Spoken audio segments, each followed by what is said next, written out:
අපිට ඕනුනේ හැරි හර්මයිනි ආදරය කරනවා දකින්න. ඒත් ජේකේ රෝලින්ට ඕනුනේ දෙන්නව හැමදාමත් යාළුවෝ වගේ තියන්න. හිතාදර රෝලින් මැතිනිය කියනවද මට හේතුව? හැරි සහ හර්මයිනි සදාකාලික මිතුරන් පමණක්ම කළ. නිතරම ළඟින් ගැවසුණ. බැරිම තැනකදී වුණත් නැවතුණ. අත් නොහැර ඒ අල්ලගත් අත් මිතුදමේ දෑත පමණද?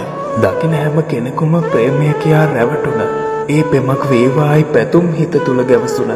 හිතාදර රෝලින් මෙනවිය කියනවද මට හේතුව? හැරි සහ හර්මයිනි සදාකාලික මිතුරන් පමණක්ම කළ.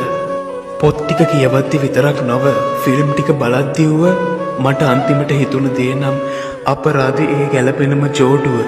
පැටලෙන ඇගිලි තුඩුවල වෙලා ගන්නා අත්වල වැළඳ ගන්නා හිත්වල තිබුණ මිතුදම විතරද? හිතාදර රෝලින් මැතිනිය කියනවද මට හේතුව? හැරි සහ හර්මයිනි සදාකාලික මිතුරන් පමණක්ම කළ.